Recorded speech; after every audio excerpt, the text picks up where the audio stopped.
C'est bon, merci. Bien, bonsoir à toutes et à tous.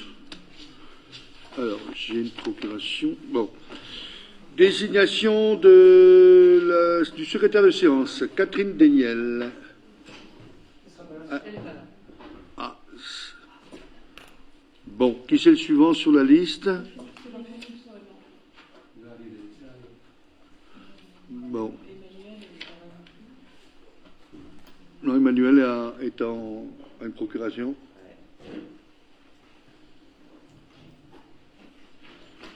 Après.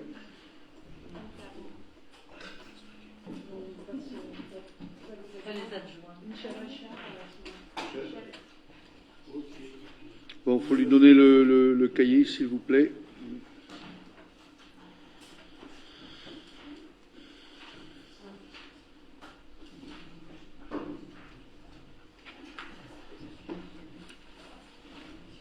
Bien, Michel, si tu pouvais procéder à l'appel, s'il te plaît.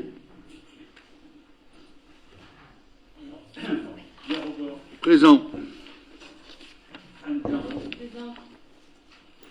Michel Cadou. Présent. Anne-Sophie Morvan. Présent. Nicolas. Présent. Isabelle Edérec. Présent. Mathieu Seité. Présent. Sophie Guillavarche. Présent. Pierre Quintel. Présent. Moi-même. Présent. Mélie Gallet. Présent. Marie-Françoise Cargoudou. Présent. Alain Cueff. Présent.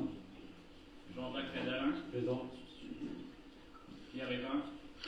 Procuration à Gilbert Quintel. Catherine Mercer. Présent. Bénédicte Rollet. Présent. Stéphanie Poutereau. Procuration à Anne Caro. Céline Kéranguérin. Présent. Olivier Yvain. Va arriver. Antoine Leforce. Présent. Denis Spellet. Elle arrive ou pas? Ouais. D'accord. Bruno Simon. Procuration à Jérôme Jacopin.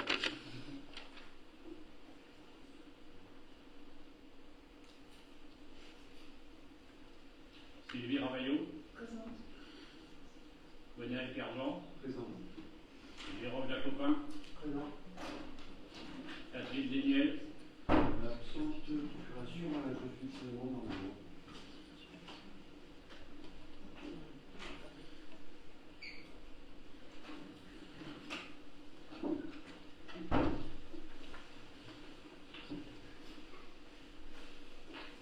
Jean-Philippe Souliman.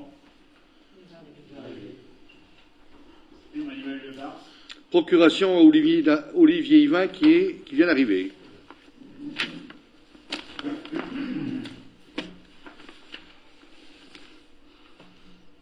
Bien, merci.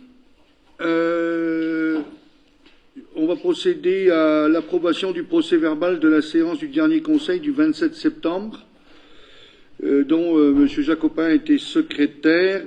Y a-t-il des observations sur ce procès-verbal? Il n'y en a pas. Donc je considère qu'il est adopté. Donc je les signale quand on va le faire passer après pour la signature à M. Jacopin. Avant de démarrer ce conseil municipal, alors deux informations.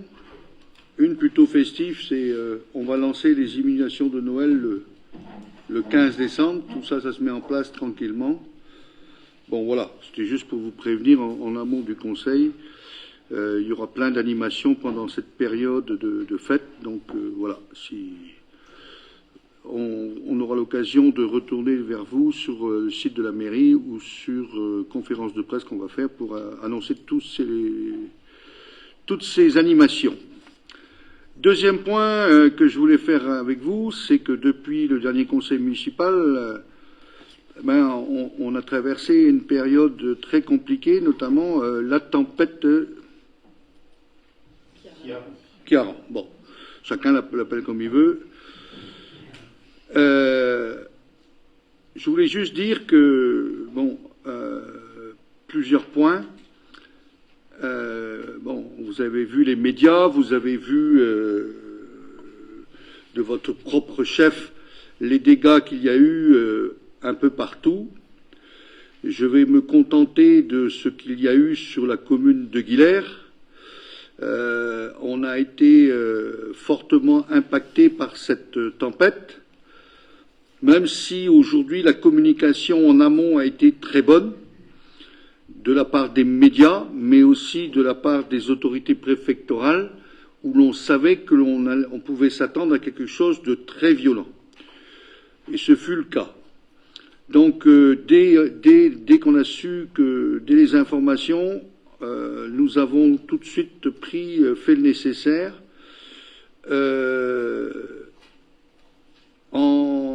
avec la directrice générale des services. On a fait des arrêtés pour bloquer tous les accès à tous les bâtiments communaux, qui sont du domaine communal. Il y a d'autres choses, des bois qui ne sont pas de compétence communale, mais qui ont été aussi bloqués. Je pense au bois de Kéroual, à Kermagleuse et autres. Donc, toutes ces infrastructures ont été fermées.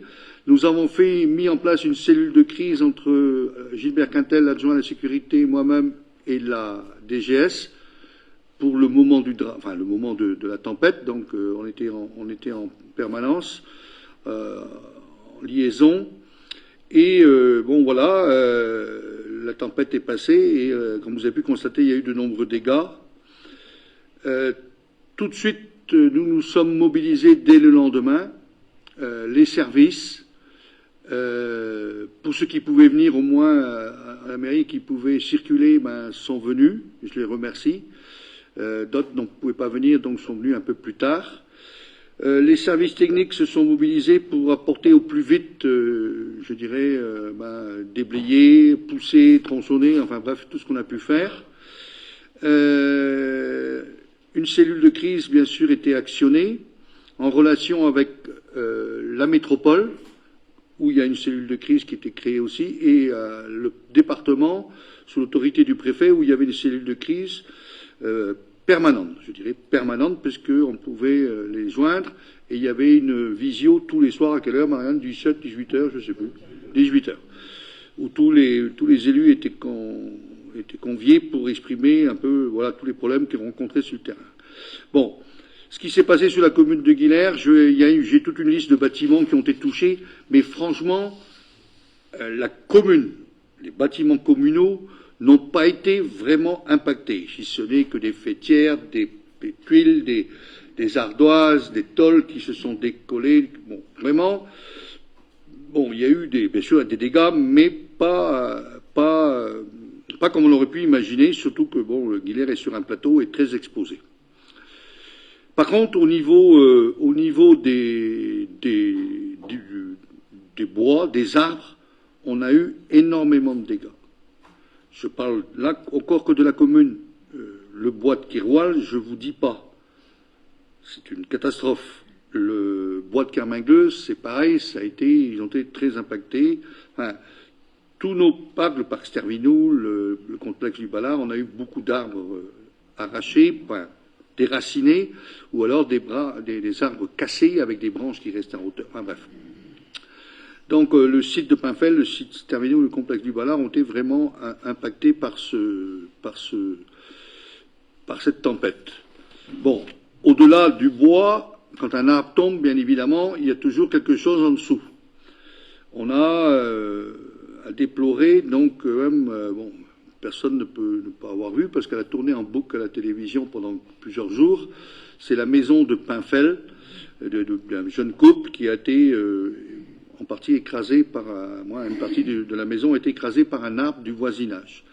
Bon, immédiatement, on a vu, heureusement, ils avaient de la famille, leurs parents, donc ils ont pu se faire reloger. Bon, c'est la solidarité première. Et effectivement, pour ce jeune couple, qui a échappé belle quand même, vu l'ampleur de l'arbre et vu les dégâts occasionnés à la maison. Ce sont, je dirais, les plus gros dégâts que j'ai, moi, constatés sur la commune, cette maison-là. Autrement, il y a eu, bien sûr, des cabanons, des parties de toiture arrachées, mais vraiment, celle qui a été le plus impactée, c'est cette maison-là. Au-delà de ça, bien sûr, pas de courant, pas de téléphone, pas d'Internet. Bon, voilà, toutes les conséquences d'une tempête Bon, ça fait partie des effets. Et là, effectivement, nous avons tout de suite, dans notre cellule de crise, alerté et fait remonter toutes les informations qu'on pouvait réunir. Les élus, au premier jour, tous les élus du bureau municipal se sont mobilisés, ont été sur le terrain, ont été rencontrer des gens dans les secteurs les plus impactés. Même les élus ont tenu l'accueil pendant un moment, puisque du personnel ne pouvait pas le tenir. Donc, voilà. Et ça pendant plusieurs demi-journées. Bon. Au-delà de cette mobilisation des élus et du personnel communal, nous avons eu la mobilisation du milieu agricole, qui nous a prêté main forte tout de suite, dès le matin, pour débarrasser les routes, les chemins et autres. Alors qu'eux aussi avaient des dégâts sur leur exploitation. Je vous en remercie, parce que c'est vrai, nos services étaient sollicités, les services de la métropole étaient sollicités par ailleurs, donc on a eu des solidarités avec le milieu agricole, des artisans, des chefs d'entreprise et des particuliers qui se sont tout de suite retroussés les manches et qui sont venus nous prêter main forte. Et je tenais à les remercier du fond du cœur ici de cette mobilisation, parce que c'est ça que je conçois, moi, le mot solidarité, c'est comme ça que je le conçois. Les gens se retroussent les manches et on y va et apportent leur soutien. Bon, ils ont au moins pu permettre que les gens puissent se déplacer, et ça c'était le plus important. Nous avons reçu à la mairie de nombreuses personnes qui venaient nous solliciter parce qu'ils n'avaient plus de courant où il y avait des problèmes. Bon, toutes les personnes qui sont venues en mairie, qui ont été reçues, on a fait remonter les informations parce qu'ils n'avaient pas d'électricité. On a mis en place tout de suite, avec l'adjointe aux affaires sociales, on a ouvert la salle bleue en dessous et les toilettes du VTT, les douches du VTT et les douches et toilettes de Cadrel pour mettre à disposition, si tant est qu'ils n'avaient pas de courant. On ne savait rien. On vivait à l'heure, on vivait au jour et on ne savait pas. Nos délégations, les délégations d'Enedis et d'Orange, nous répondaient, mais ils étaient tellement sollicités que ils étaient aussi un peu dans le brouillard. Ils découvraient la situation. Bon, après tout ça, ça s'est mis en place, mais sur plusieurs jours. Et donc, nous, on a mis en place ce moyen de solidarité. Mais je sais que la solidarité a marché, a fonctionné aussi en individuel dans les quartiers, que les personnes qui n'avaient pas d'électricité pouvaient aller chez le voisin, soit se restaurer, soit se doucher, étaient reçues. Enfin, il y a une solidarité familiale, les parents, les frères et sœurs. Enfin, tout le monde s'est mobilisé pour apporter le soutien aux gens qu'ils connaissaient. Et c'est tout à fait normal dans une gestion de crise comme ça. Et on ne peut pas tout attendre de la collectivité. Il faut aussi que la solidarité locale, dans les quartiers, dans les familles, fonctionne. Et globalement, ça a fonctionné. Donc, ça a duré pour certains quelques jours sans électricité, pour d'autres beaucoup plus longtemps. Et il n'y a pas eu de passe-droit, comme j'ai entendu. Il n'y a pas eu de passe-droit. Il y a un élu ici autour de la table, je ne veux pas le citer, c'est Gilbert. Tu as mis combien de jours avant d'avoir le courant ? Une semaine. Voilà. Il était dans un coin où le transformateur était... on ne trouvait pas les pièces, et puis voilà.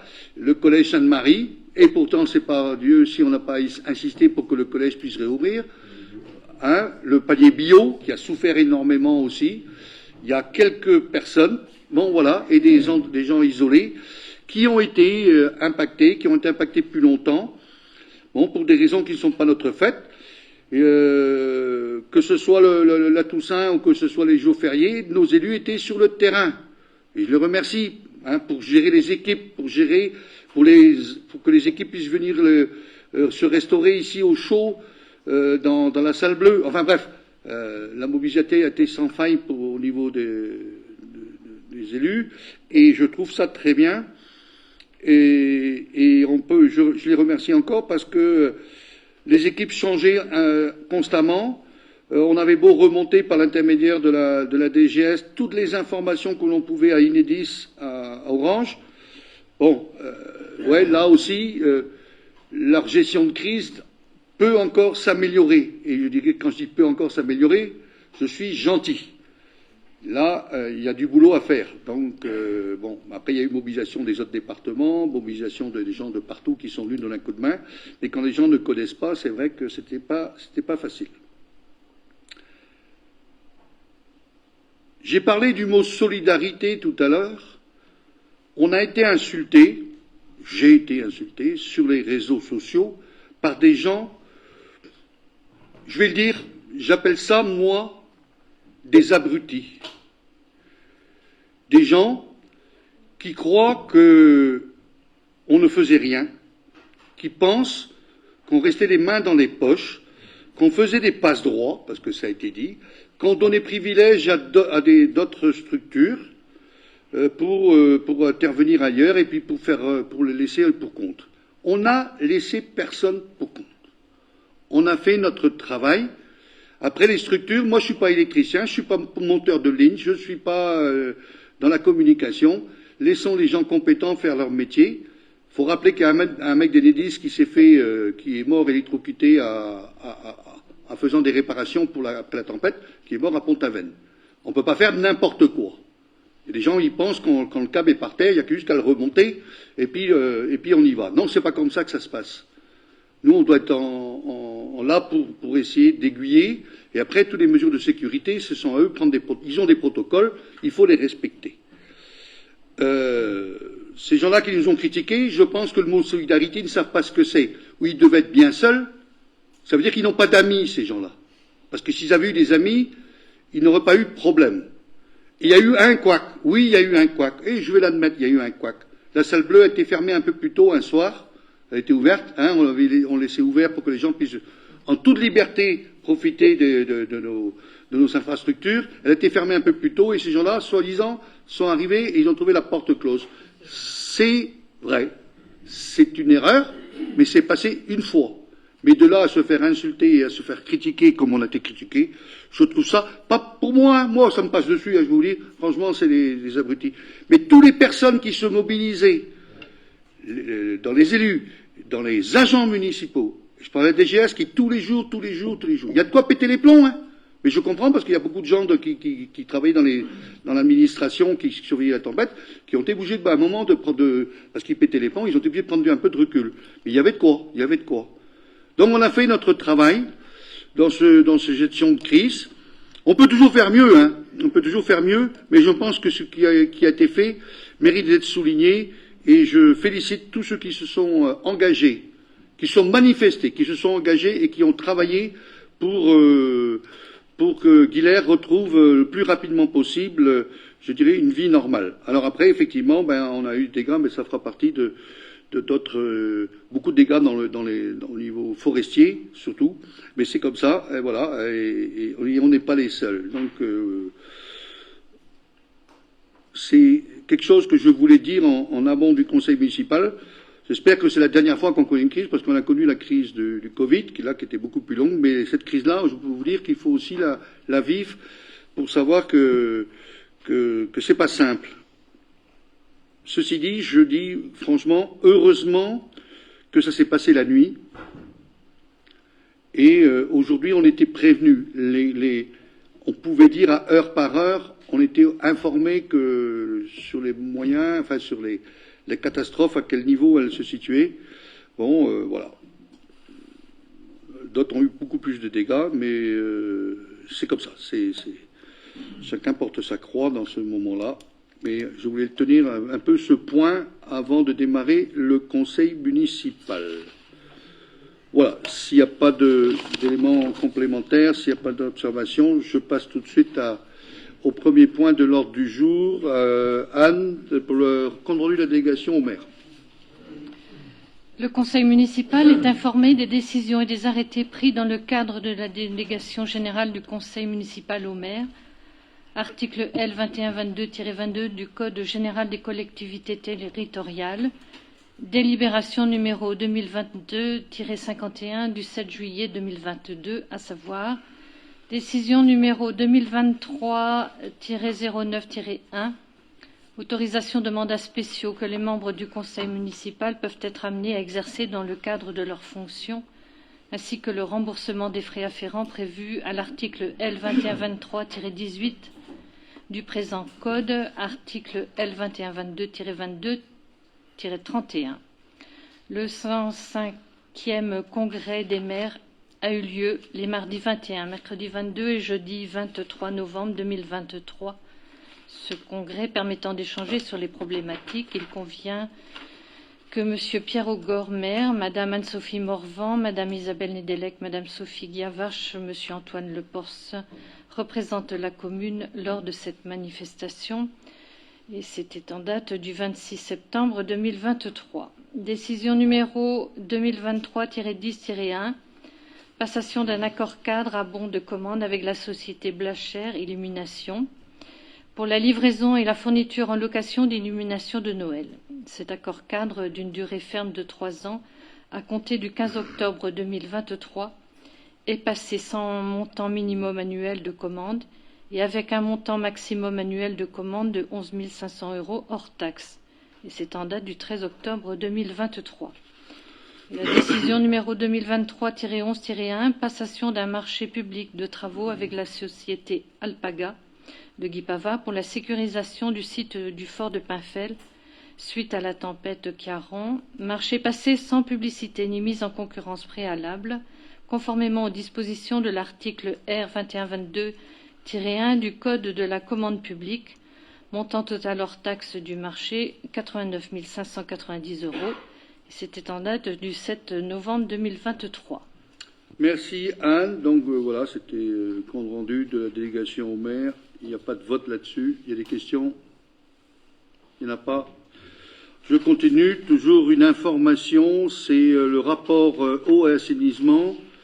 Bon, vu le Code général des collectivités, notamment l'article L. 2224-5, donc je vous fais grâce de toutes les délibérations. Le maire, donc, qu'on doit présenter une présentation du rapport annuel d'activité du service de l'eau d'assainissement soit faite au conseil municipal dans les 9 mois qui suivent la clôture de l'exercice. Donc, le rapport a été présenté au conseil de la métropole en séance du 23 juin 2023. Donc, c'est la société publique Eau du Ponant qui gère pour nous depuis le 1er avril 2012, l'exploitant du service de l'eau et de l'assainissement, donc tous les réseaux qui concernent et qui fait des travaux pour faire du neuf ou du renouvellement et il gère la relation avec les usagers. Donc la SPL, Société publique locale Eau du Ponant, régie par les règles du droit privé, exploite désormais les réseaux de ce territoire, du territoire de la métropole, pour une concession de 99 ans. Donc il y a une synthèse qui a été faite sur ce rapport eau et assainissement qui a été présenté à la commission dernière. Donc voilà, je ne vais pas en dire plus, vous l'avez eu comme information. Y a-t-il des questions sur ce rapport? Oui, l'avis de la commission. La commission a pris connaissance de l'information. D'accord, y a-t-il des questions? Il n'y en a pas. On continue. Le rapport suivant, c'est toujours une information, c'est sur les déchets. Donc c'est exactement pareil, la délibération. Donc le rapport annuel vise un double objectif, rassembler et mettre en perspective dans une logique de transparence les données existantes sur le terrain et l'information aux citoyens sur le coût et le financement et la qualité du service. Donc et de prendre en conscience des enjeux sur la prévention et le tri des déchets. Bon, c'est quelque chose qui n'est jamais toujours simple, mais qui évolue et qui va continuer à évoluer au fil du temps. Donc là, on est sur un rapport. Donc vous avez eu ce rapport-là à la commission, sur tout ce qui est fait, qui a été fait durant cette année-là. Donc sur l'année 2022, y a-t-il des... Enfin, je présente ça. Il y a l'avis de la commission. La commission a pris connaissance du rapport. D'accord, merci. Y a-t-il des questions sur ce rapport qui vous a été présenté? Voilà. Il n'y en a pas. C'est une information. Ensuite, le point suivant, C'est le rapport d'activité Brest Métropole. Anne-Sophie. Chaque année, il est demandé aux communes membres de Brest Métropole de présenter le rapport d'activité de la métropole au conseil municipal. Une présentation succincte est annexée à ce rapport et faite aux membres du conseil municipal de Guilers. Il est demandé... alors, je ne dois pas avoir la délibération exacte. Donc, le rapport d'activité de Brest Métropole est consultable en mairie. Est-ce que vous voulez qu'on refasse le tour de la présentation de la commission? Vous avez des questions? La commission a vu le dossier. Elle a pris connaissance du rapport. Y a-t-il des questions? Non. Il n'y en a pas. Merci. Encore une information sur le rapport social unique. Michel Cadour. Le rapport social unique est une obligation résultant de l'article 5 de la loi du 6 août 2019 portant modification de l'article 9 bis A de la loi numéro 83-634 du 13 juillet 1983 portant droits et obligations des fonctionnaires. Il revient à l'employeur de présenter le RSU qui remplace le bilan social. Le rapport social unique s'articule autour des thématiques fixées par décret, à savoir l'emploi, le recrutement, les parcours professionnels, la formation, les rémunérations, la santé et la sécurité au travail, l'organisation du travail et l'amélioration des conditions de travail et de la qualité de vie au travail, l'action et la protection sociale, le dialogue social et la discipline. Au-delà de l'obligation légale, le RSU permet de disposer de données chiffrées, d'offrir une photographie de l'emploi territorial et de disposer d'informations pouvant faciliter les différentes actions de gestion des ressources humaines, quel que soit le nombre d'agents appartenant à la collectivité. Il indique les principales caractéristiques des agents de la collectivité, de son organisation et ses pratiques. Il s'intéresse notamment aux évolutions en termes de statut, de formation professionnelle, d'absentéisme ou encore de rémunération. Enfin, ce rapport sera rendu public par l'autorité territoriale sur le site internet de la collectivité. Dès lors, il sera proposé au conseil municipal, après avis de la commission, de prendre acte du rapport social unique présenté en comité social territorial du 14 novembre 2023. Voilà. Merci. La commission a vu le dossier. Elle a pris connaissance du RSU. Il y a des questions? Il n'y en a pas. Merci. Donc c'était une information. Après, Michel, modification du tableau des effectifs et des emplois. Donc, après consolidation de l'organisation de la collectivité et afin de prendre en compte les ajustements nécessaires liés à l'évolution de certains emplois, il est proposé les modifications suivantes au tableau des emplois et des effectifs. Donc, on en a parlé l'autre jour à la commission. Je ne sais pas, vous voulez que je redescende poste par poste ou... Vous avez ça a été présenté en commission? Oui. Bon. La commission a vu le dossier. Avis favorable de la commission. Très bien. Y a-t-il des questions sur ce tableau des effectifs et des emplois? Il n'y en a pas. Donc, on soumet au vote. Y a-t-il des gens qui ne prennent pas part au vote? Y a-t-il des avis contraires, des abstentions? Unanimité, merci. Action sociale en faveur du personnel communal. Michel. Vu l'avis du comité social territorial en date du 14 novembre 2023, l'article 9 de la loi du 13 juillet 1983 portant droits et obligations des fonctionnaires, modifié par la loi du 2 février 2007, dessine les contours de l'action sociale des collectivités en faveur de leurs agents. La loi du 19 février 2007 a complété le Code général des collectivités territoriales et inséré les prestations d'action sociale dans la liste de leurs dépenses obligatoires juste après la rémunération des agents. Article L. 2321-2, alinéa 4 bis du Code général des collectivités territoriales pour les communes. Afin de respecter le principe de libre administration des collectivités locales, le législateur a laissé le soin à chaque collectivité territoriale de déterminer le type des actions et le montant des dépenses qu'elle entend engager pour la réalisation des prestations d'action sociale, ainsi que ses modalités de mise en œuvre. Les prestations d'action sociale à destination des agents de la ville de Guilers sont encadrées par une délibération du 19 décembre 2013. Les prestations proposées visent à améliorer les conditions de vie des agents et de leurs familles pour permettre l'évolution des prestations, nature et montant, et il est convenu que le contenu de cette délibération soit soumis chaque année au conseil municipal. Il sera proposé au conseil municipal de révaloriser le montant des prestations versées par la commune dans le cadre de l'action sociale 2024 sur la base des prestations interministérielles 2023. Une annexe présente la synthèse des prestations sociales soumises au vote du conseil municipal et le bilan 2023. Ça, on l'a vu aussi à la commission. Est-ce que vous voulez qu'on revienne dessus ou c'est bon? Ok, merci. La commission a vu le dossier. Avis favorable de la commission. Merci. Y a-t-il des questions, des observations? Il n'y en a pas.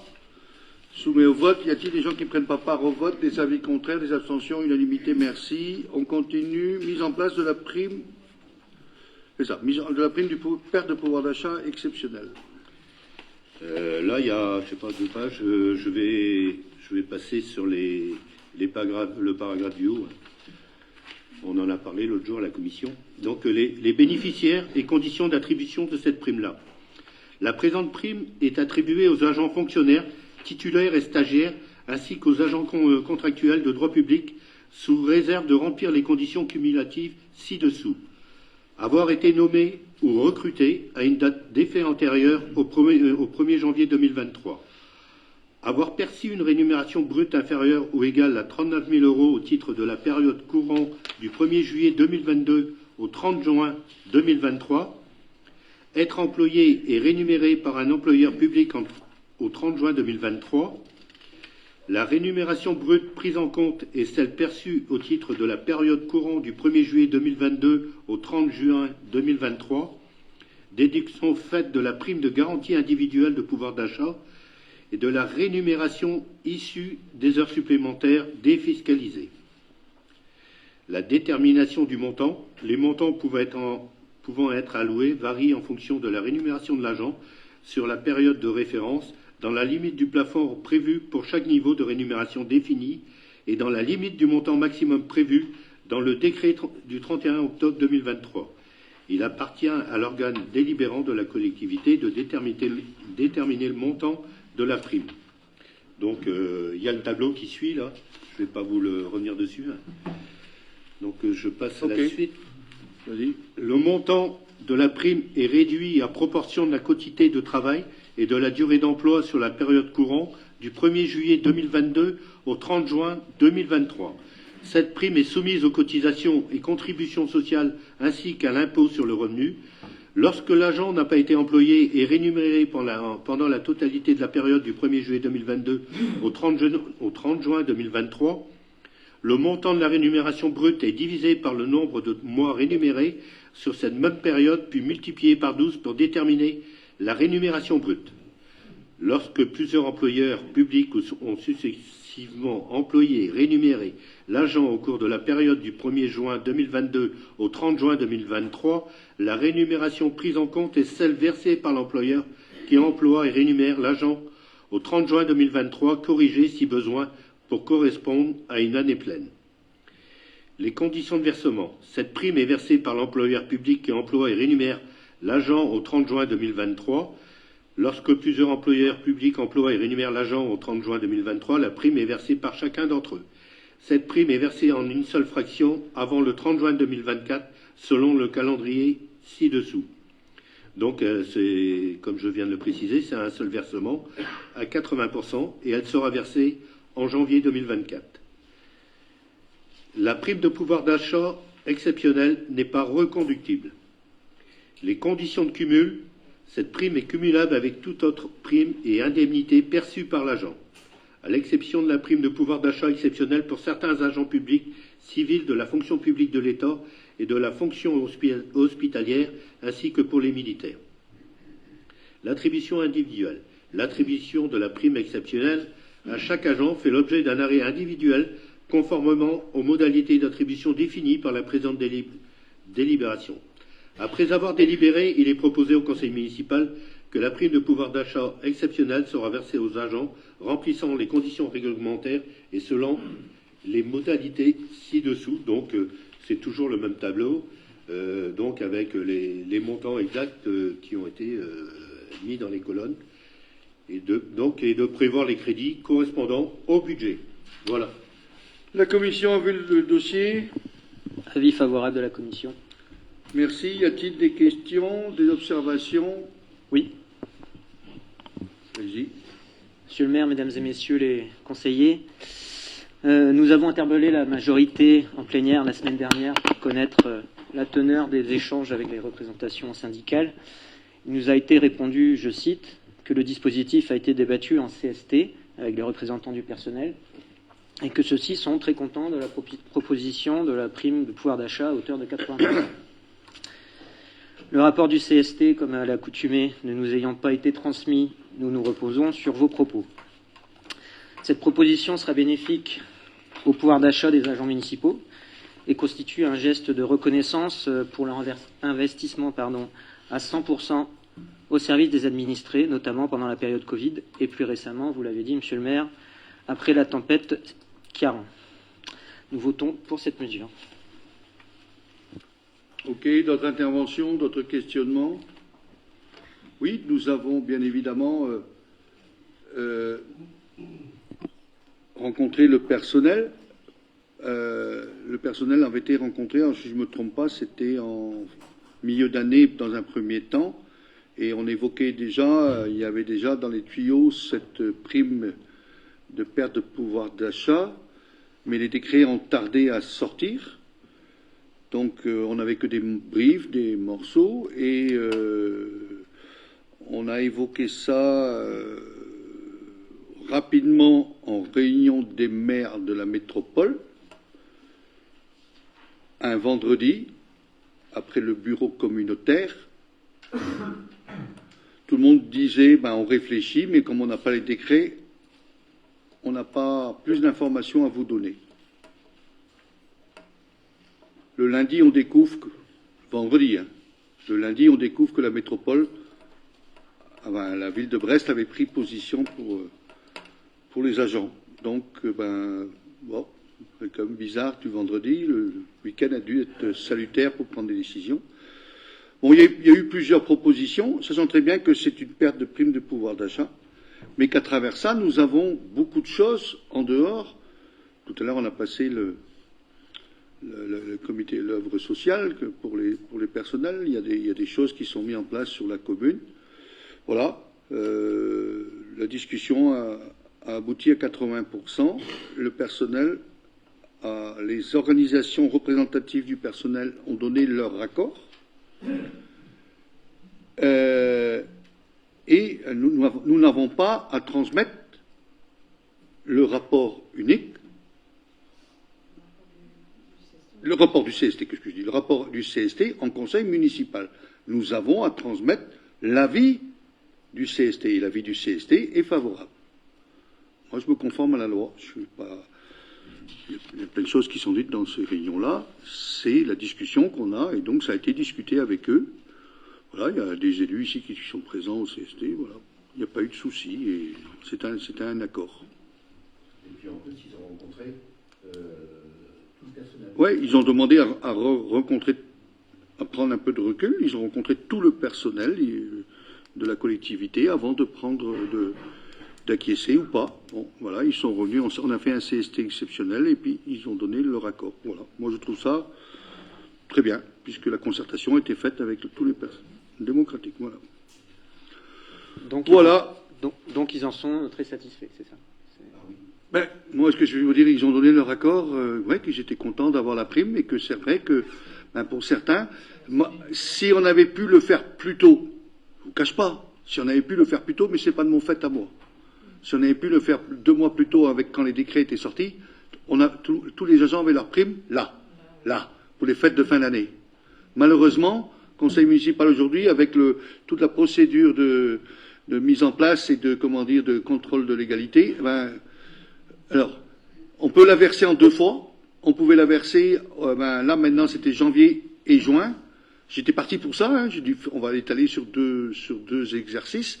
Comme ça passe tout sur le même exercice, j'ai dit moi je fais un effort, on passe tout et ils auront 80%, ils auront leur prime intégrale au mois de janvier. Voilà. Et on ne peut pas faire mieux. Mais si j'avais pu avoir ça pour les fêtes, c'était un peu quand même quelque chose d'important. Plutôt symbolique peut-être, mais c'est important. Voilà.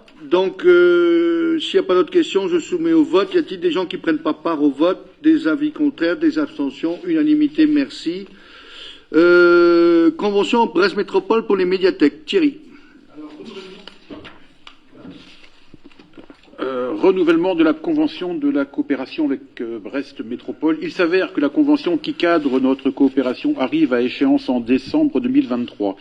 Les changements portent sur les projets communs dans le domaine de l'action culturelle et l'interopérabilité des systèmes RFID des médiathèques avec le système de gestion informatique des bibliothèques qui n'existait pas lors de la dernière convention. Une nouvelle convention fixant les principes de la coopération entre les médiathèques et les modalités d'administration des outils informatiques et ressources numériques partagées a été rédigée pour une durée de 5 ans. Il est demandé au Conseil municipal de valider cette proposition de Brest avant passage au Conseil municipal de décembre.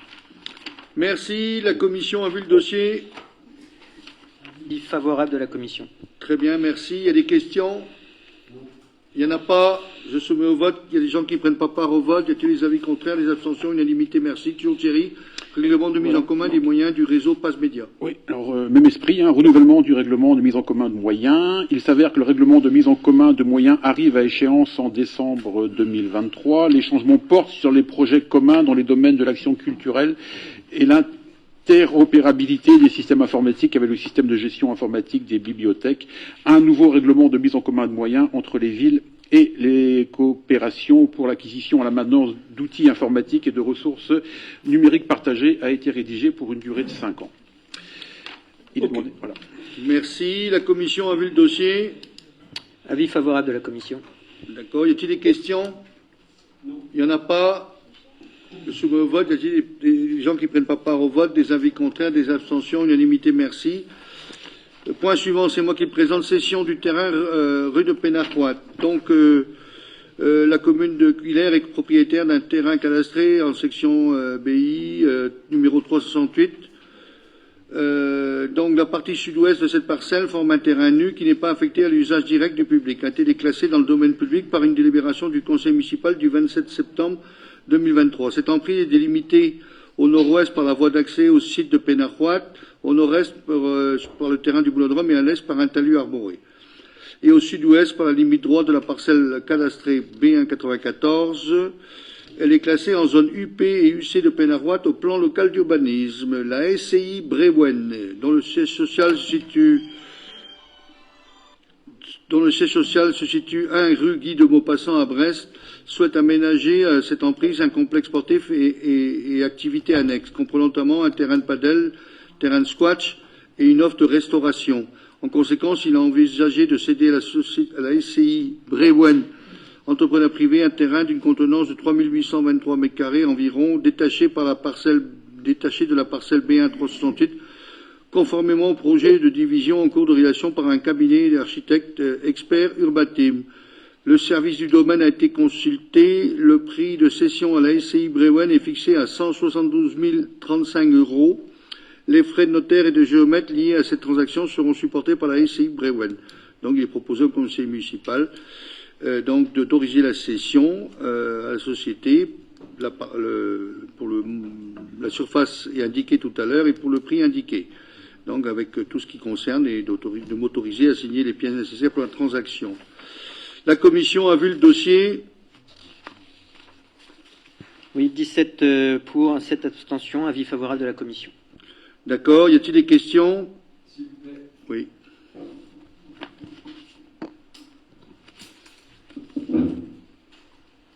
Enfin, c'est même une petite intervention. Monsieur le maire, mesdames et messieurs les conseillers, cette délibération nous propose de voter la cession d'un terrain rue de Pénarroit et fait suite au déclassement de cette emprise du domaine public lors du conseil municipal du 27 septembre dernier. Nous nous étions d'ailleurs abstenus, estimant d'une part ne pas être suffisamment informés sur le projet envisagé et regrettant d'autre part cette nouvelle cession, c'est-à-dire la vente à un particulier d'un bien commun. Vous nous aviez répondu, et j'extrais du procès-verbal. Si on déclasse, c'est justement pour qu'on puisse le vendre, soit. Le projet reste confidentiel pour le moment et je ne peux apporter plus de précisions au risque de le faire capoter. Admettons. Nous connaissons aujourd'hui la nature du projet. Il s'agit d'aménager un complexe sportif comprenant notamment des terrains de padel, des terrains de squash et une offre de restauration. Ce qui amène à une première question. En effet, lors de la dernière Assemblée générale du club de tennis, M. Seité projetait un agrandissement de la salle, l'accueil de terrains de padel et la réfection du clubhouse. Dans quelle mesure la finalisation du projet privé lié à cette délibération remettrait-elle en cause l'annonce faite aux membres du tennis club de Guilher? Est-ce que vous souhaitez répondre de suite? Non, allez-y, allez jusqu'au bout. Merci. Au-delà de l'impact sur le milieu associatif, nous nous inquiétons d'observer de nouveau la perte de foncier public. Ces surfaces s'amenuisent au fil du mandat. Nous estimons que la capacité de la commune à agir et à s'adapter aux futurs besoins s'en trouve réduite. Puis, Monsieur le maire, vous terminiez votre propos comme ceci. Aujourd'hui, c'est la désaffectation et le déclassement du domaine public. On n'est pas dans la vente du terrain. C'est une procédure, on va déclasser, après on va mesurer le terrain, et après il y aura un prix qui sera établi par les domaines. Si nous nous abstiendrons sur cette délibération, parce que le projet ne nous paraît pas le plus pertinent et qu'il rogne encore le domaine public, la fin de votre propos nous interpelle. Après, il y aura un prix qui sera établi par les domaines. En effet, est annexé à cette délibération l'avis de France Domaine, daté du 8 septembre, pour une demande déposée le 1er septembre. Vous aviez donc connaissance de cette consultation demandée par les services. Et pourtant, vous avez laissé entendre au conseil municipal qu'elle n'était pas en cours. Que pensez alors de vos propos sur ce sujet et, pardon, monsieur le maire, par voie de conséquence, de vos propos de manière générale? Pourquoi cette omission volontaire? Vous n'auriez pas dû sous-entendre que les domaines allaient être consultés alors qu'ils avaient déjà été consultés. De la même façon, pourquoi ne pas informer le conseil municipal du projet de cession de l'ancien bâtiment occupé par la Poste à un promoteur immobilier? Monsieur le maire, ces questions sont légitimes. Comme vous, nous représentons les Guilhériens. Nous estimons que l'information des élus, qu'ils soient de la majorité ou de la minorité, n'est pas satisfaisante à Guilher. Merci de votre écoute. Alors, je ne suis pas dans l'embarras pour vous répondre parce que je suis droit dans mes bottes. La dernière fois qu'on a passé au conseil municipal, c'était pour déclasser le terrain. Qu'on ait l'information que les domaines évalués, ce n'était pas l'objet de la présentation du 27 septembre. Ça, c'est ma première réponse. Deuxième, c'est du domaine public, et c'est encore, vous l'avez dit 2 ou 3 fois dans vos propos, que c'est du domaine public et que l'on perd encore de la domanialité de la mairie de Guilher. Et là, j'avoue, je reste, moi, il faut qu'on m'explique, si on a du terrain et qu'il y a des projets, ben là, c'est un projet privé qui veut investir pour des associations, pour mettre en place une structure sportive, que d'autres font au sein de la collectivité, et je laisserai peut-être Mathieu répondre tout à l'heure sur les propos de la machin. Moi, ça ne me dérange pas. Si demain, le club sportif veut faire un terrain de paddle ailleurs, moi, ça ne me dérangera pas du tout. Et je ne sais pas aujourd'hui. C'est l'évolution du paddle, on n'en parlait pas il y a 10 ans. On en parle aujourd'hui. Et peut-être que des sports qu'on ne connaît pas, ils vont exister dans quelques années. On doit s'adapter. Aujourd'hui, on a un investisseur privé qui a proposé à Guilher. Je vous ai dit, et vous l'avez dit dans vos propos, qu'il ne fallait pas faire capoter l'affaire parce qu'il est allé sur 3 ou 4 communes différentes. Et moi, je préférais le voir arriver sur Guilher que de le voir partir à quelques kilomètres ailleurs, et dont on se serait...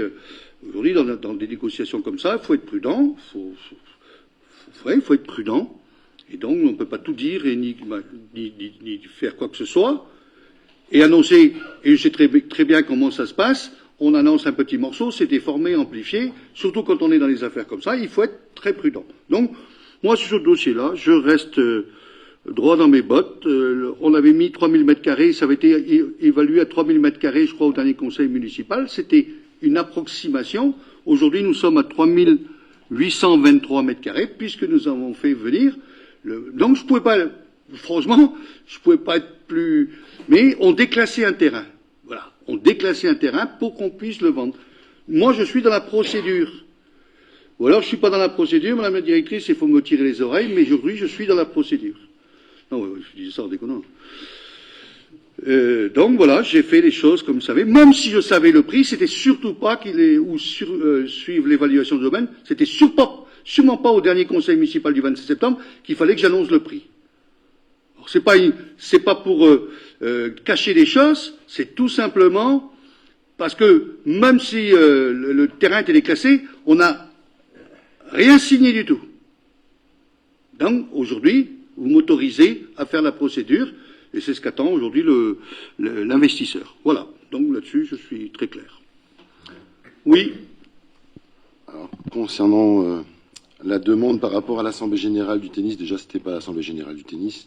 C'est des discussions qu'on a avec une partie du bureau depuis un petit moment au club de tennis, que ce soit Pierre ou Alexandre. Bien sûr qu'il y a une discussion avec le tennis, étant donné que la salle, on y arrive au niveau des travaux, donc on y arrive au niveau de la salle de tennis. Monsieur le maire était d'ailleurs, on a rencontré d'ailleurs le club de tennis en mairie un jour avec monsieur le maire, où on leur a expliqué que déjà la priorité c'était le changement du toit, étant donné qu'on a des fuites d'eau.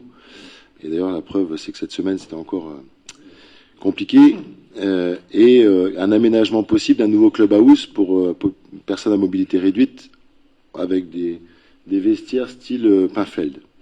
Et que bien sûr les terrains de paddle, on y avait pensé, mais qu'on avait peut-être quelqu'un qui s'intéressait sur un dossier sur la commune. Donc même le club de tennis, avant même, tout ce qui s'est passé depuis, était au courant de la situation où on est aujourd'hui.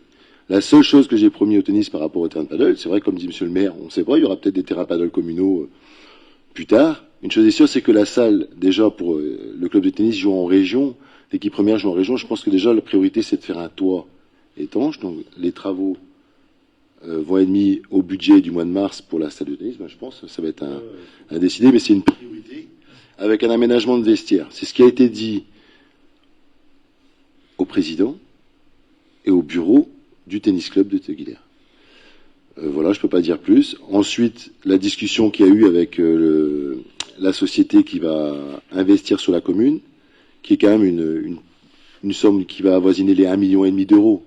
Oh, ouais, ça c'est pas notre rôle à nous. Hein. Non mais d'accord. Mais pour quand même dire les choses, c'est que on a des gens qui vont monter des infrastructures plutôt au top, on va dire ça comme ça, au top sur la commune. Et le futur propriétaire aura des discussions, et on a déjà commencé à en parler au tennis club pour avoir des discussions voilà, sur des aménagements de tarifs possibles pour aller dans la salle par rapport au sport de raquette sur la commune. Pas forcément que le tennis, il y a aussi le badminton, le sport de raquette, le tennis de table, donc les sports de raquette. Et bien sûr que le futur propriétaire est ouvert à tout ça, et même à organiser peut-être des concours et des tournois en partenariat avec le club. Voilà ce que je peux dire. Ok, merci. D'autres interventions, d'autres questionnements? Il n'y en a pas, je soumets au vote. Y a-t-il des gens qui ne prennent pas part au vote? Y a-t-il des avis contraires? Contraires ou abstention? Donc 7 abstentions. Merci. Point suivant, convention d'objectifs et de financement, séjour vacances. C'est moi. Isabelle. Voilà. Donc, vu la délibération du CM 2022-93 du 15 décembre 2022 portant sur la Convention territoriale globale, dans le cadre de la mise en place de la Convention territoriale globale, les fonds précédemment versés par la CAF au titre du contrat enfant-jeunesse ont été transformés en bonus territoire. Ces bonus, comme prévu par la Convention territoire globale, doivent être inclus dans les conventions d'objectifs et de financement. Les aides au séjour apparaissent uniquement dans le tableau financier du contrat enfant-jeunesse. Afin de pouvoir percevoir les bonus, il y a donc lieu de signer une convention d'objectifs et de financement relative au séjour de vacances. Cette convention couvrira la période du 1er janvier 2023 au 31 décembre 2027. Donc le bonus territoire se calculera de la manière suivante. Le financement dans la limite de l'offre existante, soit 120 journées d'enfants. Montant forfaitaire 1,91 € par journée. Donc le bonus, c'est le nombre de journées de séjour fois le montant forfaitaire par journée. Donc il est demandé au conseil municipal de valider ces termes de la convention et d'autoriser monsieur le maire à la signer. Merci. La commission a vu le dossier. Avis favorable. Y a-t-il des questions? Il n'y en a pas. Je soumets au vote. Y a-t-il des gens qui prennent pas part au vote? Y a-t-il des avis contraires, des abstentions? Unanimité, merci. Isabelle, toujours, commission d'objectifs et de financement, BAFA, BFD. Donc, c'est la même délibération, en fait, vu par rapport aux conventions territoriales globales. Simplement, c'est pour l'aide au financement des formations BAFA, donc brevet d'aptitude de fonction d'animateur, et le BAFD, brevet d'aptitude aux fonctions de directeur, donc apparaissant uniquement dans le tableau financier du contrat enfant-jeunesse. Afin de pouvoir percevoir les bonus, il y a donc lieu de signer une convention d'objectifs et de financement relative aux subventions de soutien pour les formations BAFA et BAFD. Cette convention couvrira la période du 1er janvier 2023 au 31 décembre 2027. Donc, le bonus territoire se calculera de la manière suivante. Le montant forfaitaire, c'est 349,25 € par session par stagiaire de formation. Le bonus est égal au nombre de sessions stagiaires de formation fois le montant forfaitaire de sessions soutenues. Donc, il est demandé au conseil municipal de valider les termes de la convention et d'autoriser monsieur le maire à la signer. Merci. La commission a vu le dossier. Avis favorable de la commission. Y a-t-il des questions? Il n'y en a pas. Je soumets au vote. Qui c'est qui ne prend pas part au vote? Y a-t-il des avis contraires, des abstentions? Unanimité, merci. Toujours Isabelle sur la convention d'objectifs et de financement, pilotage du projet de territoire, chargé de coopération CTG. Donc nous sommes aussi sur le même premier paragraphe. Et donc, conformément à l'annexe 6 de la Convention territoriale globale, un plan de transition pour la création des postes de chargés de coopération est en place pour l'année 2023. Pour permettre cette transition, le volume financier des postes de coordination jeunesse, le CEJ, est maintenu pour l'année 2023. La présente convention est donc conclue pour une période du 1er janvier au 31 décembre 2023. Le bonus territoire se calculera de la manière suivante. Le financement dans la limite de l'offre existante, soit 0,5 ETP. Le montant forfaitaire, c'est 11 545,30 € pour un ETP. Et le bonus est égal au nombre d'ETP fois le montant forfaitaire par ETP. Donc, il est demandé au conseil municipal de valider les termes de la convention et d'autoriser monsieur le maire à la signer. Merci. La commission a vu le dossier. Avis favorable. Y a-t-il des questions? Il n'y en a pas. Je soumets au vote. Y a-t-il des gens qui ne prennent pas part au vote? Des avis contraires, des abstentions? Unanimité, merci. Michel, sur les tarifs 2024. Il est proposé au conseil municipal de procéder à la révision annuelle des tarifs communaux. Donc, funéraires, location des immeubles, location et tarifs divers, location de matériel et barnum, programmation événementielle, salle Gauguin, Claudel, Ferré et cuisine sous-sol médiathèque. Salle espace espagnol, salle espace Jean Beaudillon, autre salle municipale, Fort de Pinfel, espace jeune, périscolaire, médiathèque. Il est proposé au conseil municipal de valider les tarifs municipaux proposés dans les tableaux joints à la présente délibération. Ces tarifs seront applicables à compter du 1er janvier 2024, et tant qu'ils n'auront pas été modifiés par une nouvelle délibération. Merci. La commission a vu le dossier. Avis favorable de la commission. Y a-t-il des questions? Oui. Nous étions intervenus à la même époque en 2022 en indiquant qu'il existait des effets de seuil importants, de même qu'un effectif trop important dans une des tranches, celle 900-1200, sur les tarifs scolaires et périscolaires. Comme entendu en plénière, il semble que la majorité en soit arrivée aux mêmes conclusions. Et une réflexion serait en cours donc, pour lisser le dispositif et de fait éviter les effets de seuil. Donc nous nous en réjouissons et sommes à disposition pour agrémenter cette réflexion au besoin. Et enfin, nous saluons la stagnation des tarifs scolaires et périscolaires pour 2024. Donc nous voterons pour. D'accord. Moi, j'entends la fin de vos propos. Vous vous réjouissez, vous pouvez vous réjouir, sauf que si l'inflation, je ne sais pas comment que ça va être l'inflation dans un an, mais à l'allure où c'était depuis un an, il y a un moment où l'effet ciseau va devenir insupportable. Sachant très bien que l'État, comme dans sa grande mansuétude, nous ignore. Donc, il faudra bien trouver un moment ou un autre des financements pour. Alors, on essaye de tenir, hein, parce que on sait que tous les problèmes de tous les citoyens français, les citoyens guilériens, mais il y a un moment où on ne pourra pas tenir sur les tarifs et qu'à un moment, on sera obligé de répercuter au minimum l'inflation. Mais bon, c'est un débat. Chacun a sa manière de voir les choses, mais bon, là, pour l'instant, voilà, on va voter notre proposition pour de ce qui nous concerne aujourd'hui. Donc la commission a vu le dossier, il n'y a pas de problème, et on passe au vote. Y a-t-il des gens qui ne prennent pas part au vote? Des avis contraires, des abstentions? Unanimité, merci. Mais là, on est sur la DM numéro 3. Michel. Je vous fais grâce du préambule.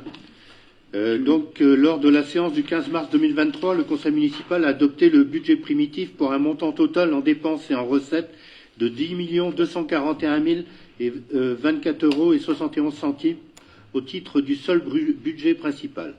La décision modificative numéro 1, votée par le Conseil municipal le 6 juillet 2023, a porté l'inscription des crédits à un total de 10 524 724 € 71 centimes en dépenses et en recettes.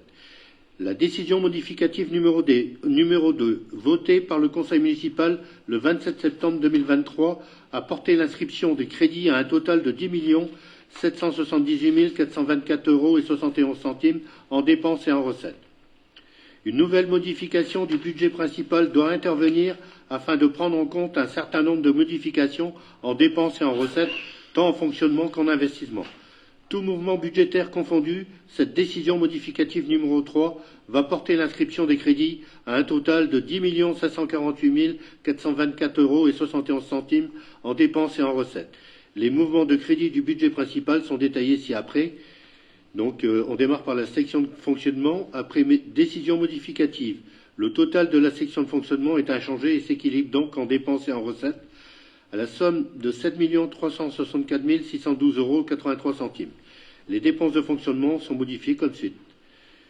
Charge à caractère général, plus 150 000 €. Donc, c'était surtout les travaux de la tempête, là, Siran. Donc après, il y a des opérations de transfert, plus 50 000. Donc, et un équilibrage en dépenses de fonctionnement, moins 200 000 €. Donc après, on passe à la section d'investissement. La présente décision modificative s'équilibre en dépenses et en recettes d'investissement à la somme de moins 230 000 €. Après décision modificative, le total de la section d'investissement s'élève à 3 183 811 € 88 centimes. Les dépenses d'investissement sont proposées en diminution de 230 000 €. Dépenses d'équipement affectées à une opération, moins 230 000 €. Donc il y a les travaux du centre-bourg, après, plus 35 000 €. La rénovation énergétique du patrimoine communal, moins 110 000 €.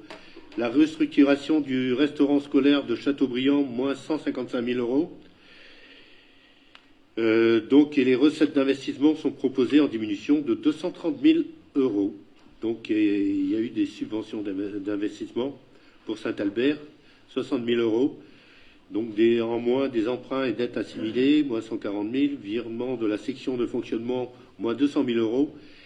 Des opérations d'ordre de transfert entre sections, plus 50 000 €. Donc, et à suivre, il y a tout le tableau. Je ne vous le détaille pas, c'est ce que je viens d'énumérer. Donc, il est proposé au Conseil municipal d'approuver la décision modificative numéro 3 au budget principal 2023, telle que mentionnée ci-dessous, de prendre acte que cette décision modificative porte la section de fonctionnement à 7 364 612 € 83 centimes, la section d'investissement à 3 183 811 € 88 centimes et que le budget principal 2023, toutes sections confondues, se porte donc à 10 548 424 € 71 centimes en dépenses et en recettes. D'autoriser Monsieur le maire ou l'élu délégué à signer toute pièce à intervenir. Merci. La commission a vu le dossier. Avis favorable de la commission. Merci. Y a-t-il des questions? S'il n'y en a pas, je soumets au vote. Y a-t-il des gens qui ne prennent pas part au vote? Des avis contraires, des abstentions? Unanimité, merci. On est sur ce qui en découle, actualisation des autorisations de programme, Michel. Donc on démarre par l'opération de rénovation énergétique. Donc je vous passe le premier paragraphe, je l'avais lu à la commission. Les autorisations de programme constituent la limite supérieure des dépenses qui peuvent être engagées pour le financement des investissements concernés. Elles demeurent valables sans limitation de durée jusqu'à ce qu'il soit procédé à leur annulation et peuvent être révisées chaque année au moment du budget ou par décision modificative. Les crédits de paiement constituent la limite supérieure des dépenses pouvant être mandatées durant l'exercice pour couvrir les engagements pris dans le cadre de l'autorisation de programme. La délibération initiale fixe l'enveloppe globale de la dépense ainsi que sa répartition dans le temps et les moyens de son financement. La signature des marchés peut intervenir dès cette délibération et les crédits non utilisés une année doivent être repris l'année suivante. Par délibération du 18 février 2021, le Conseil municipal a décidé de recourir à la procédure d'autorisation municipale de programme pour assurer le financement pluriannuel de l'opération de rénovation énergétique du patrimoine communal. L'enveloppe financière afférente à cette autorisation de programme s'élève à 1 200 000 € TTC et le montant des crédits de paiement prévu en 2023 est de 463 300 €. Les crédits de paiement intégraient notamment l'installation d'une chaudière collective pour la mairie médiathèque et l'école Chateaubriand. L'étude de faisabilité est actuellement en cours de l'installation et l'installation de la chaudière interviendra plutôt en 2024. Dès lors, il est proposé de modifier le montant des crédits de paiement 2023-2024. Donc vous avez le petit tableau qui suit avec le crédit de paiement 2023 et à moins 110 000 et donc on retrouve les 110 000 en plus en 2024. Au regard des éléments mentionnés ci-dessous, considérant que toute modification de l'autorisation de programme est soumise à la délibération du conseil municipal, le maire propose au conseil municipal de modifier l'autorisation de programme numéro 2021-02 relative à la rénovation énergétique du patrimoine communal de manière suivante.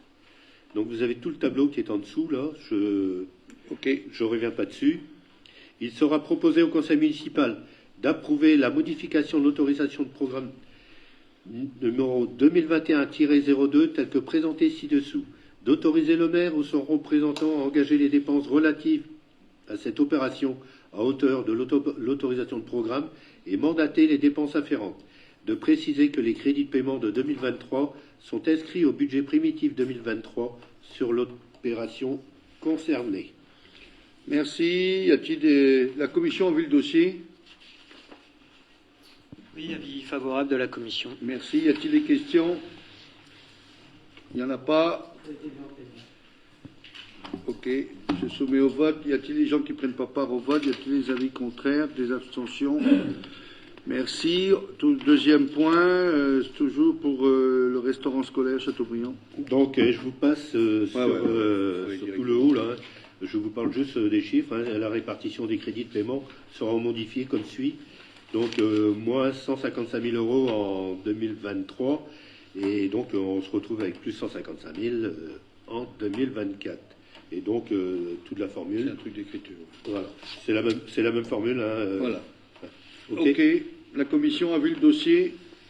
Avis favorable. Merci. Il y a des questions? Il n'y en a pas. Je soumets au vote. Y a-t-il des gens qui ne prennent pas part au vote? Y a-t-il des avis contraires, des abstentions? Unanimité, merci. Autorisation d'engager, de mandater les dépenses en investissement avant le vote du budget 2024. Voilà, Michel. Alors, l'article L 1612-1 du Code général des collectivités territoriales prévoit que dans le cas où le budget d'une collectivité n'a pas été adopté avant le 1er janvier de l'exercice auquel il s'applique, l'exercice de la collectivité territoriale est en droit, jusqu'à l'adoption de ce budget, de mettre en recouvrement les recettes et d'engager, de liquider et de mandater les dépenses de la section de fonctionnement dans la limite de celles inscrites au budget de l'année précédente. De mandater les dépenses afférentes au remboursement en capital des annuités de la dette venant à échéance avant le vote du budget. En outre, jusqu'à l'adoption du budget ou jusqu'au 15 avril, en l'absence d'adoption du budget, avant cette date, l'exécutif de la collectivité territoriale peut, sur autorisation de l'organe délibérant, engager, liquider et mandater les dépenses d'investissement dans la limite du quart des crédits ouverts au budget de l'exercice précédent, non compris les crédits afférents au remboursement de la dette. L'autorisation doit préciser le montant et l'affectation des crédits. Pour les dépenses à caractère pluriannuel incluses dans une autorisation de programme ou d'engagement votée sur des exercices antérieurs, l'exécutif peut les liquider et les mandater dans la limite des crédits de paiement prévus au titre de l'exercice par la délibération d'ouverture de l'autorisation de programme ou d'engagement. OK. Il sera donc proposé. Oui, bon, c'est bon. Alors, ça, c'est une délibération que l'on passe tous les ans, éternellement, pour faire la même chose, pour préparer le prochain conseil. Bon, voilà. La commission a vu le dossier. Avis favorable. Merci. Y a-t-il des questions? Il n'y en a pas. Je soumets au vote. Y a-t-il des gens qui ne prennent pas part au vote? Y a-t-il des avis contraires, des abstentions? Unanimité, merci. Attribution d'une subvention additionnelle à l'association Gym, Forme et Loisirs. Mathieu. Gym, Forme et Loisirs sollicite une subvention exceptionnelle pour financer la cérémonie marquant les 40 ans de l'association. Il s'agit du premier anniversaire fêté par l'association depuis sa création et l'objectif de cet événement était de remercier les adhérents pour leur fidélité durant toutes ces années, y compris pendant la période Covid. Aucune participation ne sera demandée aux adhérents pour participer à cette cérémonie, elle n'a été demandée, qui a eu lieu le 24 novembre dernier. Il sera proposé au conseil municipal de valider le versement d'une subvention exceptionnelle d'un montant de 300 € à l'association Gym, Forme et Loisirs afin de financer la cérémonie marquant les 40 ans de l'association. Montant de la subvention versée à l'association Gym, Forme et Loisirs en 2023, 236 €. Merci. Merci. La commission a vu le dossier. Avis favorable de la commission. Y a-t-il des questions? Ceci dit, bon, on est d'accord sur le fond. Maintenant, sur la forme, c'est la même réponse qu'on fait chaque fois qu'il est question de subventions comme ça, ou de traitement de l'information, de partage de l'information. On s'abstiendra. OK.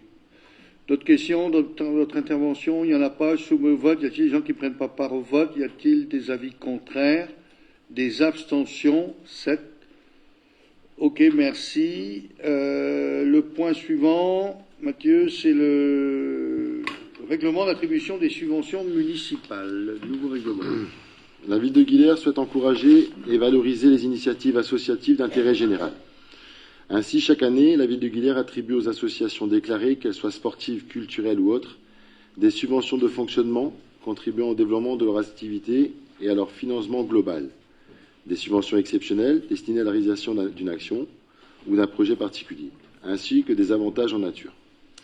Ces actions, projets ou activités sont initiées, définies et mises en œuvre par les associations bénéficiaires. Au regard du nombre de sollicitations et de la nécessité de donner un cadre à l'intervention de la collectivité auprès de ses partenaires associatifs, une réflexion sur l'attribution des subventions aux associations a été engagée ces derniers mois.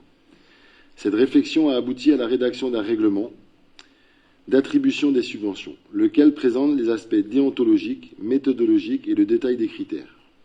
Sont notamment mentionnés dans ce règlement les conditions d'éligibilité aux subventions municipales, les différents types de subventions et avantages en nature, les critères et les modalités d'attribution, la procédure de dépôt et d'instruction des demandes, la modalité de paiement et de contrôle à l'usage des subventions, et les obligations des associations bénéficiaires.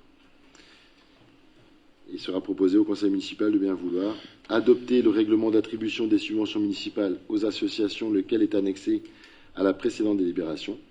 Préciser que ce règlement sera applicable à compter du 1er janvier 2024 et autoriser M. le maire ou son délégué à signer tout document utile relatif à ce dossier. Règlement, critères d'éligibilité, critères d'attribution en annexe. OK, merci. La commission a vu le dossier. 17 pour, 7 abstentions, avis favorable de la commission. Merci. Y a-t-il des questions? Oui. Je vous en prie. Monsieur le maire, mesdames et messieurs les conseillers, nous avons étudié avec un grand intérêt votre proposition sur le remodelage des conditions d'attribution des subventions. Nous saluons au passage le travail mené par les services. Dans notre groupe, le débat a été intense et a permis d'exposer les points de vue. Nous sommes donc conscients que ce nouveau règlement peut faire l'objet de vifs échanges, mais qui doivent être menés. Malheureusement, les grands absents de la réflexion sont les premières intéressées, à savoir les associations.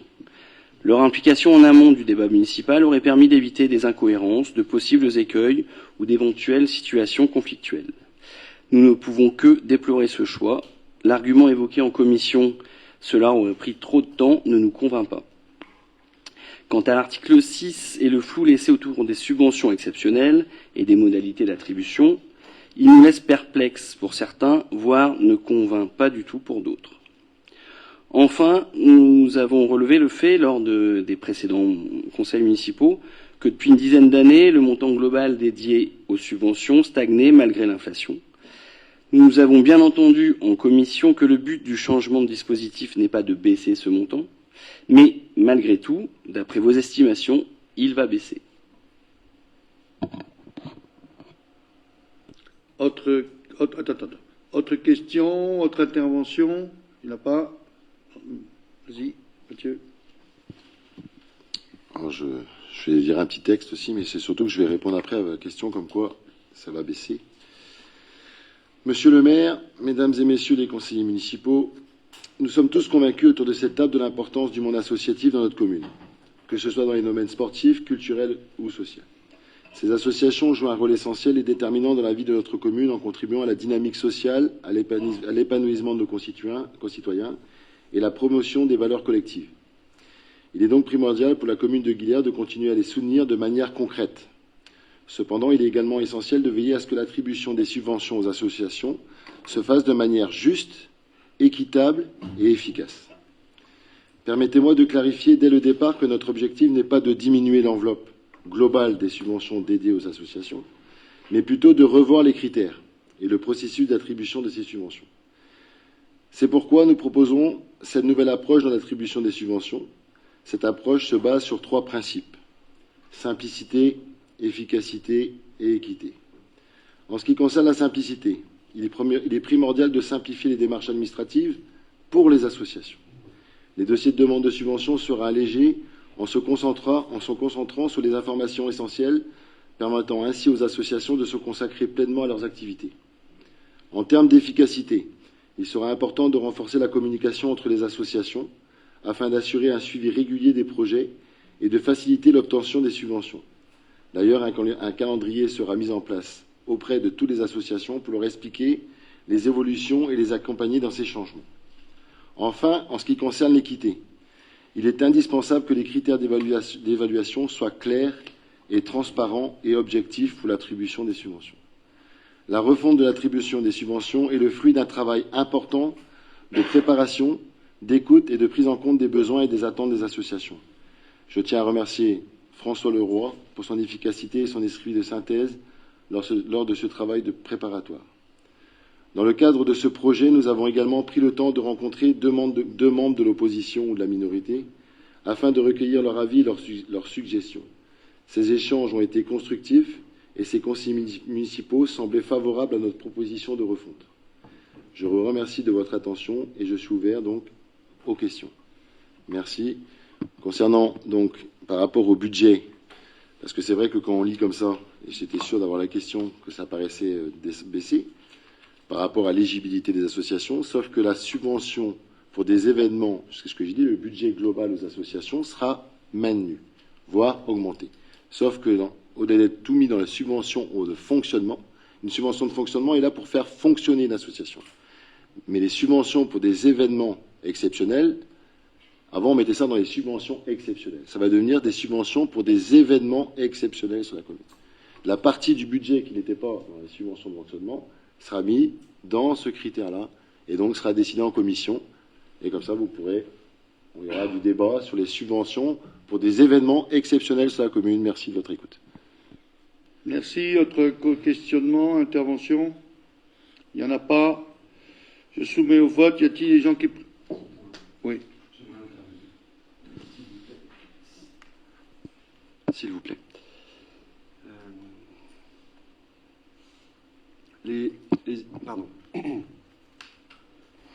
Les échanges en commission ont laissé entendre que des simulations étaient réalisées, donnant une photographie de l'évolution des subventions.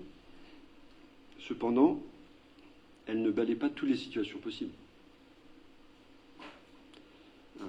Et puis le dernier paragraphe stipule les conditions d'évolution des conditions d'attribution, suggérant que le règlement puisse être modifié à l'avenir. Ce qui m'amène à reformuler notre question, pourquoi ne pas avoir sollicité les associations en amont, de manière à éprouver ce nouveau règlement? Vas-y. Je réponds à la dernière question, parce que, en fait, c'est... Quand on fait une refonte sur des subventions aux associations, le critère primordial, c'était surtout qu'elles ne soient pas perdantes. 1. Deuxièmement, c'est pour ça qu'on leur laisse le temps. 2. Et donc le temps, ça va être ce qu'on appelle, on a appelé ça à la commission, on en a parlé de l'amortisseur. C'est-à-dire que ça va se jouer sur pratiquement 3 ans. La première année, les subventions ne pourront jamais varier de plus de, on l'a dit, 10%. Deuxième année, 30%, en plus ou en moins. Dernière année, ce sera l'efficacité. Que ce soit du côté des associations, il faut leur laisser le temps d'assimiler le nouveau fonctionnement du règlement. C'est normal. Au niveau de la collectivité, c'est pareil. Donc c'est pour ça qu'on a mis cet amortisseur en place. C'est-à-dire que c'est un premier règlement. Le nombre de points, c'est un système à points. On ne va pas rentrer dans les détails du point. Mais voilà, on pourra automatiquement, si on voit qu'il y a des choses qui sont pas cohérentes, eh ben on modifiera, nous, nos points. Et les associations iront chercher pour débattre sur le point. Voilà exactement le petit hic qu'il y avait. Après, ben, on a quand même fait beaucoup de simulations. Et je pense que quand on vous dit que c'est équitable, c'est équitable. C'était le mot d'ordre. Bon. Moi, je voulais intervenir, puisque on a presque un débat à chaque fois qu'on arrive sur les subventions aux associations. C'est toujours soit trop peu, soit mal réparti. Il y a quelques années, on avait déjà essayé, il y a quelques années, quand je dis 4-5 ans, peut-être un peu plus, de revoir, de refondre ce dossier. Et j'avoue que ça n'avait pas été simple. Et même, on avait à un moment dit, on prend du recul et on continue sur le système actuel, qui n'était pas parfait, mais qui avait le mérite d'exister. Après, on va voir ailleurs, on regarde un peu ce qui se fait ailleurs, et puis petit à petit, voilà, on a reposé le problème, les élus ont reposé le problème avec les services, et moi je salue le travail qui a été fait, parce qu'il a été fait depuis de nombreux mois, de nombreuses réunions, de nombreuses rencontres, et je vais répondre. À un moment, on est les élus de la commune de Guilher. C'est de l'argent public. Et on doit le redistribuer comme, et vous l'avez signalé, et moi je suis tout à fait d'accord avec vous, que le système associatif, les associations guilhériennes, c'est le fondement même de notre collectivité, et que donc il faut qu'elles existent et qu'elles puissent bien fonctionner. L'argent public n'a pas vocation à être thésaurisé. J'arriverai à la fin. Bon, voilà. Donc, à un moment, puisque la réglementation nous oblige à avoir beaucoup d'éléments, je prends les présidents d'associations les plus anciens, avant ça se remplissait une demande de subvention sur une feuille, et encore je ne sais même pas s'il y avait recto verso. Maintenant c'est des dossiers complexes, on demande effectivement, globalement, l'aspect structure de la collectivité, de l'association, y compris financière. Et on remarque qu'il y a beaucoup d'associations, qui avaient beaucoup d'argent en caisse, et qui continuaient à demander, Après tout ça, ça va être mis en point. Et d'autres petites associations qui avaient autant de subventions de base que des grosses associations, des associations qui avaient 10 personnes et des associations qui avaient 300. Bon, là aussi, c'était pas logique. Donc, quand Mathieu dit l'équité, être équitable, on a essayé de trouver un système qui, aujourd'hui, et ça vient d'être dit, va être expérimenté, je mets le mot expérimenté entre guillemets, on va le mettre sur 3 ans, regarder, année par année, comment ça évolue, comment ça fonctionne, et quitte à changer notre fusil d'épaule. Et moi, j'aurais pas à rougir si demain on doit on doit peut-être rectifier certaines choses. Ça fait partie de la vie. Quand on prend, attaque, ça ne fonctionne pas, on peut peut-être modifier. Maintenant, voilà, c'est à la collectivité d'établir un règlement, et après on voit comment il fonctionne. Si on avait mis toutes les associations autour de la table, dans 10 ans, on y était encore. Hein? Parce que chaque je connais le système, et la démocratie participative, elle a des limites qu'à un moment, quand le truc, ça devient le foutoir. Voilà. Donc je dis, moi, clairement, à un moment, il faut proposer. On est élu, on est là pour proposer des choses. Les services ont bien travaillé, et je dis mon chapeau aussi à François et à tous les équipes qui ont travaillé sur ce projet-là, et à tous les élus, parce qu'ils ont passé beaucoup de temps. Alors maintenant, voilà, bon, vivons avec, évoluons avec, il n'y a rien de figé, il n'y a rien de directif là-dedans, c'est tout simplement quelque chose, mais qui révolutionne un petit peu, qui change, qui va changer les habitudes, mais je trouve aujourd'hui au moins il a le mérite d'exister, et moi je propose qu'on l'adopte pour que ces choses-là vivent, et le vivent en toute harmonie avec nos associations. Voilà. S'il n'y a pas d'autre intervention, je vais le soumettre au vote. Y a-t-il... Oui. Alors, nous sommes surpris de votre réponse. Solliciter les associations aurait permis de gagner en efficacité. C'est une question de bon sens, de pragmatisme, j'ai envie de dire. Les premiers concernés sont les associations elles-mêmes. D'ailleurs, monsieur le maire, je trouve votre positionnement bien dogmatique sur le sujet du participatif. Pas de participatif. En commission, nous avons compris le besoin de la majorité de conserver sa souveraineté. Mais je vous rassure, même lorsque l'on crée des commissions extra-municipales, que l'on dédie des budgets participatifs ou que l'on informe régulièrement les administrés des options envisagées ou des choix faits, le conseil municipal rend compte devant les citoyens et reste souverain de ses décisions. Merci. Bon, et je ne vais pas faire un débat. Tu veux parler en matière de dogmatisme, surtout, venez pas me dire que le dogmatisme, il est chez moi. Mon Dieu. Allez, vas-y, Alain. Non, juste. Non. J'aurais juste. On ne peut pas imaginer mettre chaque président d'association autour de la table pour discuter des associations, des subventions. Chacun aurait prêché pour sa paroisse. Alors, le tennis ou le tennis de table aurait demandé tant parce que le foot a tant. Et on le sait, pour l'avoir vécu, c'est impossible de mettre. Donc, il faut bien avoir quelqu'un qui donne les règles du jeu. C'est impossible. Et vous êtes en association, vous savez bien que chacun veut avoir ces choses pour lui. Autant du paddle pour du tennis, autant des terrains synthétiques pour le foot, autant des sols sportifs pour les bleuets. Chacun aurait retiré la couverture sur soi. C'est impossible. C'est pas normal que vous demandiez ça tout en étant en association.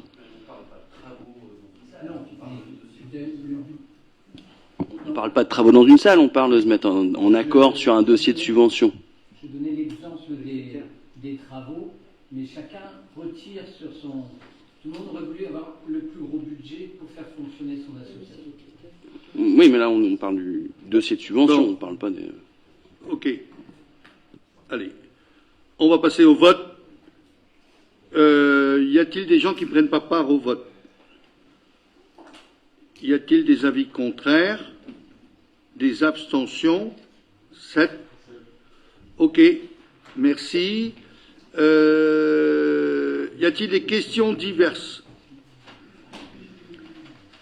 S'il n'y en a pas, je vous annonce que le prochain conseil municipal aura lieu le 25 janvier 2024. D'ici là, bonne continuation et bonne fête de fin d'année.